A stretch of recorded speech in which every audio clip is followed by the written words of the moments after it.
എന്താ വേണ്ടേ? എന്നെ പേടിപ്പിക്കാൻ നിക്ക. പോയിട്ട് ഒരുപാട് പണിയുണ്ട് കേട്ടോ.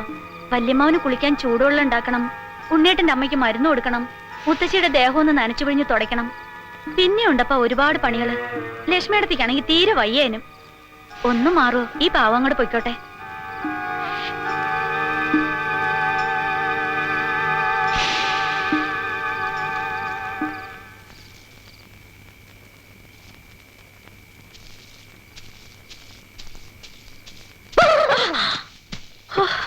ശരിക്കും പേടിച്ചുട്ടോ. ആരോടായിരുന്നു കാവ്യനാഥ് സംസാരം? എന്നെ പേടിപ്പിക്കാൻ നിക്കാന്നേ. ഇപ്പൊ കുറച്ചു ദിവസമായി തിരിയും കൊണ്ട് ചെല്ലുമ്പോ ഒരു വട്ടം ചുറ്റല് ഇങ്ങനെ നിക്കും, തല പതുക്കെ ഇളക്കി. നിന്നോട് ഇഷ്ടം കൂടിയിട്ടാവും. ഇഷ്ടം മൂത്ത് മൂത്ത് ഒരു ദിവസം നിന്നെയും കുത്തി അങ്ങ് പറന്നു പോകുന്ന അകലോകത്തേക്ക്. എന്നാ പിന്നെ സുഖായി, നാഗരാജാവിന്റെ റാണിയായിട്ട് അങ്ങനെ കഴിയാലോ. എന്നാലേ മാണിക്യം പോയ സർപ്പത്തെ പോലെ ഞാൻ തല തല്ലി ചത്തുകളയും. ഇതാണോ മാണിക്യം? ഇത് വെറും വെള്ളാരങ്കല്ലല്ലേ? എന്നാലേ ഈ വെള്ളാരം കല്ലിന് മാണിക്യത്തെക്കാൾ മാറ്റുപോകും. വീട് ഉണ്ണിയേട്ടാ, കാവിന്റെ അടുത്ത് വെച്ചുള്ള കളി വേണ്ട കേട്ടോ. പിന്നെ ഇത് എവിടെയെങ്കിലും വെച്ചൊന്ന് കാണിക്കട്ടെ.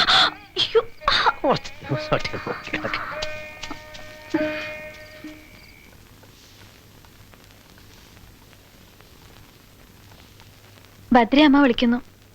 അടുക്കളയിൽ നിന്ന് വിളി തുടങ്ങി. ഉണ്ണിയേട്ടൻ കുളി കഴിഞ്ഞ് നിക്ക. ഇസ്തിരി ഇട്ട് കഴിഞ്ഞിട്ടുമില്ല. ഇങ്ങ് തരൂ, ഞാൻ ചെയ്യാം. അയ്യോ പാടാവും, ഇലക്ട്രിക്കിന്റെ പെട്ടിയല്ലേ ശീലം. കുഴപ്പമില്ല, ഞാൻ ഒന്ന് നോക്കട്ടെ.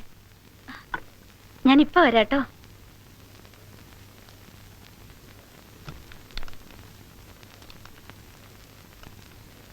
ആരാ മോളെ കൊണ്ട് ഈ പണി ചെയ്യിക്കണേ? ആ കുട്ടി എവിടെ? ഭദ്രയ്ക്ക് അപ്പുറത്ത് തിരക്കുണ്ട്. ഉണ്ണിയേട്ടന് പുറത്തു പോണം. സൂക്ഷിക്കണം, കൈ പൊള്ളിക്കരുത് കേട്ടോ.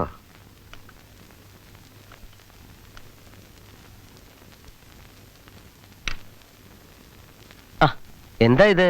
ഭദ്രയില്ലേ അവിടെ? ഭദ്രയ്ക്ക് എന്തൊക്കെയാ ജോലി? കൊറേ ഞാനും ഷെയർ ചെയ്യാന്ന് വെച്ചു. കൂടാ റെഡി.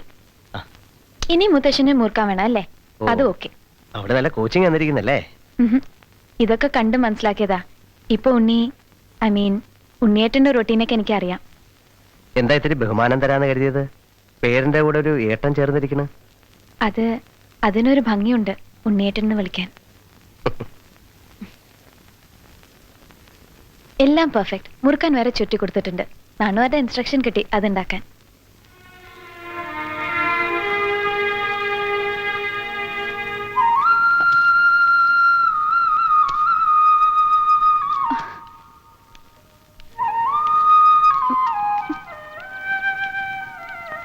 കിട്ടാതാവുമ്പോ പൊളിക്കുന്നാവോ? ഹേയ് ഇല്ല, ഒരു നുള്ളു നാക്കിൽ കിട്ടി. സ്വാദ് പിടിച്ചു പോയി. ഇതാ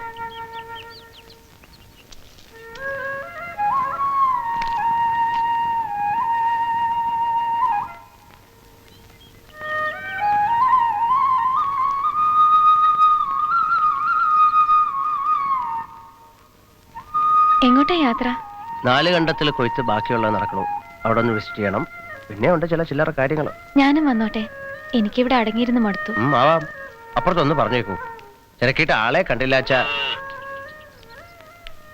ഭദ്രേ, ഞാൻ ഉണ്ണിയേട്ടന്റെ കൂടെ ഒന്ന് പുറത്തു പോവാ. പാടത്ത് കൊയ്ത്ത് നടക്കണടം വരെ അമ്മയോടോ ചെറിയമ്മയോടോ ഒന്ന് പറഞ്ഞേക്കൂ. ഒന്നോ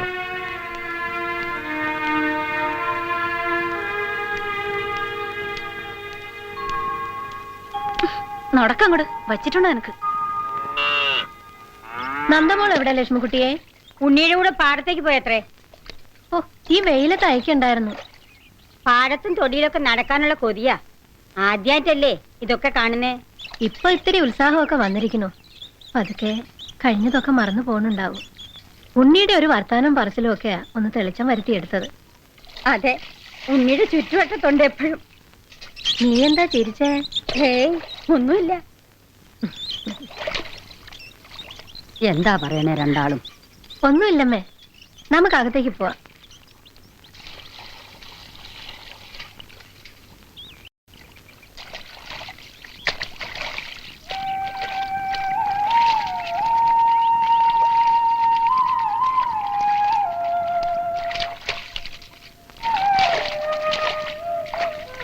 എന്താ എന്റെ മോളുടെ മുഖത്തൊരു വാട്ടം? വേണ്ട കേട്ടോ. എന്തു പറ്റി? ഒന്നുമില്ല. അല്ല, എന്തുകൊണ്ട് ഈ മുഖം കറുത്താലും വെളുത്താലും എനിക്ക് അറിഞ്ഞൂടെ? ഹാവൂ, ഈ തിരക്കിനിടയിലും എന്റെ മുഖം ശ്രദ്ധിക്കുന്നുണ്ടല്ലേ?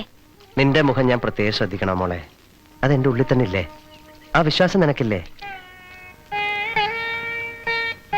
എനിക്കങ്ങനെ ചില വിശ്വാസങ്ങൾ മാത്രമേ ഉള്ളൂ. ഉണ്ണിയേട്ടൻ തന്ന വിശ്വാസങ്ങൾ. അതിൽ പിടിച്ചല്ലേ ഞാൻ ജീവിക്കണത്. ഇന്നലെ തൊട്ട് നടക്ക ഞാനൊരു വിവരം പറയാൻ. കാറൽ മണ്ണേന്നൊരു കത്ത് വന്നിരിക്കണോ, അങ്ങോട്ട് ചെല്ലണം എന്ന് പറഞ്ഞ് കരുണേട്ടൻ എഴുതിയതാ. എന്തിനാണെന്ന് എനിക്കറിയാം. പോയാല് കഴിഞ്ഞ കുറി അച്ഛമ്മയെ കാണാൻ ചെന്നപ്പോ അയാളുടെ കയ്യിൽ നിന്ന് എങ്ങനെയാ രക്ഷപ്പെട്ടു വന്നതെന്ന് എനിക്കേ അറിയൂ. ദുഷ്ട. ഒരിടത്തേക്ക് നിന്നെ ഞാൻ അയക്കില്ല. എന്നെന്താ, ഈ 2 കൈക്കുള്ളിൽ ഇങ്ങനെ സൂക്ഷിക്കും. പിന്നെ എന്തിനാ എന്റെ മോളെ നീ പേടിക്കണേ?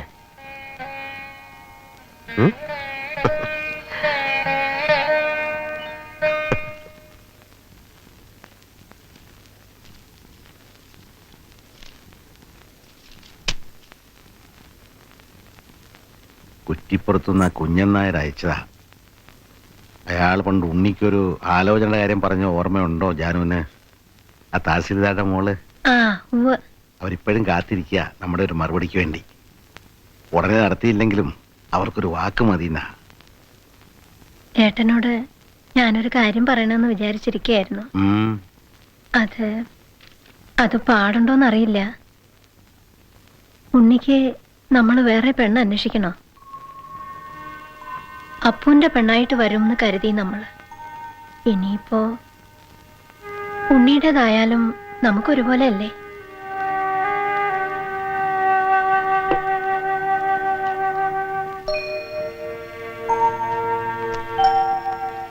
അതിപ്പോ ആ കുട്ടിയുടെ മനസ്സിൽ എന്താണെന്ന് അതിന് സമ്മതാവും. ഉണ്ണിയായിട്ട് ഇടപഴകണ കാണുമ്പോ അങ്ങനെ ഒരു വിശ്വാസം. അങ്ങനെ നടക്കച്ച അവന്റെ ഭാഗ്യ. അത്രയ്ക്ക് ഐശ്വര്യം ഉണ്ട് ആ കുട്ടിക്ക്. ആരത്?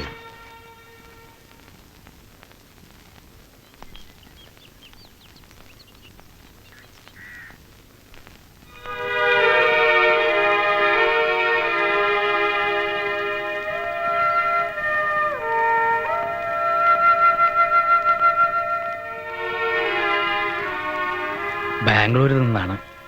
പേര് ഹസൻ. നരേന്ദ്രന്റെ ഒരു. അറിയാം, ഹസൻ ഭായ്. അപ്പൊ ഒരുപാട് പറഞ്ഞിരിക്കുന്നു. ഗംഗോത്രി എന്ന് പേരുള്ള ഒരു കഫ്തീരി നടത്തുന്ന ആള്. അപ്പോ വിശദമായി തന്നെ പറഞ്ഞിട്ടുണ്ട്. ഉണ്ട്. അവനില്ലാതെ ഇങ്ങനെ കാണേണ്ടി വരുന്ന ദിവസം തിരിച്ചറിയാൻ നമ്മൾ ബുദ്ധിമുട്ടെന്നുള്ള നിർബന്ധം ഉണ്ടായിരുന്നിരിക്കണം. വരിക, വാ മോളെ.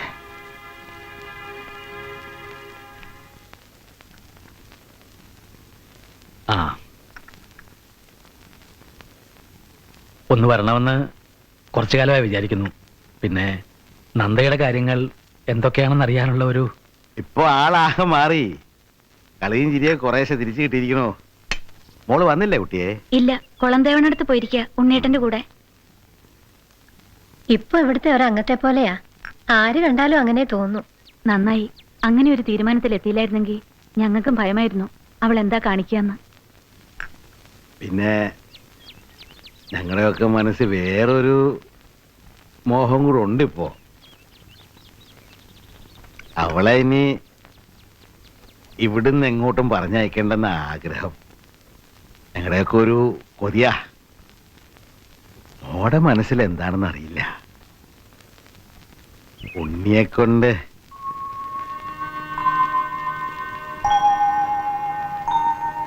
നരേന്ദ്രന്റെ നന്മയും വിശുദ്ധിയും ഈ ലോകം അർഹിക്കുന്നില്ല എന്ന് കരുതിയിട്ടാവണം സർവശക്തൻ അവനെ തിരിച്ചു വിളിച്ചത്. ഒരൊറ്റ ദുഃഖം മാത്രമേ അവിടെ അവനെ വേദനിപ്പിക്കുന്നുണ്ടാവൂ. അത് നന്ദയാണ്. അവൾക്കൊരു ജീവിതം വേണം. അവൾ അനാഥയായി പോകരുത്. ആ മനസ്സ് നിങ്ങൾ അറിഞ്ഞല്ലോ. അവളെ സ്വീകരിക്കാൻ ഈ വീടിനേക്കാൾ അർഹതയുള്ളൊരിടം വേറെ എവിടെയാ ഉള്ളത്? നന്നായി. ആവൂ, അപ്പോ ഞങ്ങളുടെ പഴമനസ്സിൽ തോന്നിയത് പോഷ്കായില്ല. ഇല്ല, ഒരിക്കലുമില്ല. മോളുടെ ഒരു ഉത്തരം കിട്ടിയാൽ മതി. പിന്നെ ഞങ്ങൾക്കൊന്നും നോക്കാനില്ല. എന്താ മോളെ, സുഖമല്ലേ? അമ്മയും മുത്തശ്ശിയും വല്യമാവനെയൊക്കെ കിട്ടിയപ്പോ ഞങ്ങളെയൊക്കെ മറന്നുല്ലേ? വാ.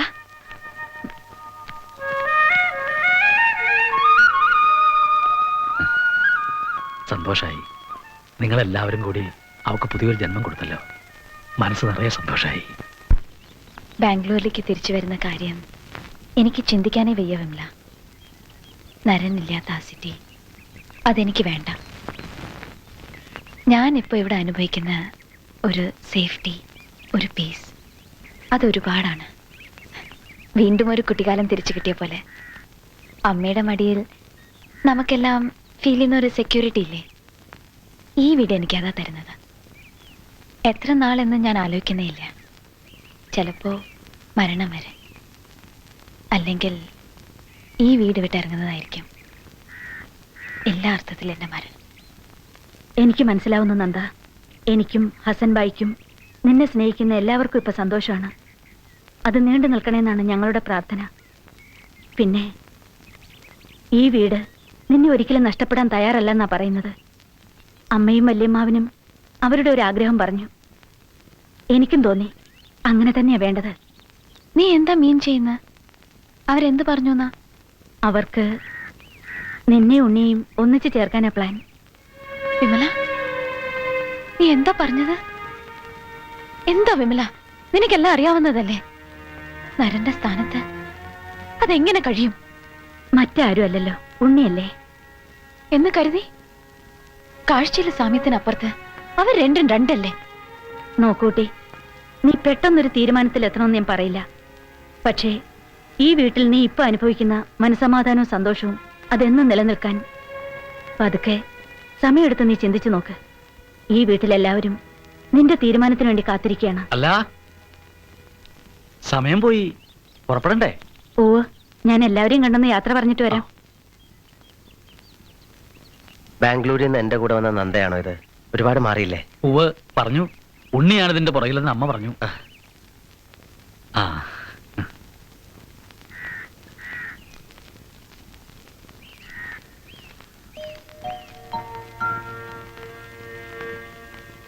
ആ കൈയൊന്ന് ഇട്ടു.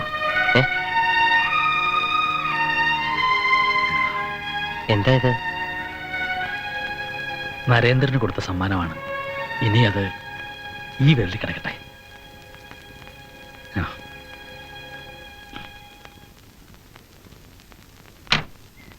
ഞാൻ വിളിക്കാം നന്ദ. ഡാഡിയുടെ കാര്യം ഞാൻ മറക്കില്ല. പോയി കാണുക തന്നെ ചെയ്യാം. ഉണ്ണി, എന്റെ മോളെ നോക്കിക്കൊള്ളണം.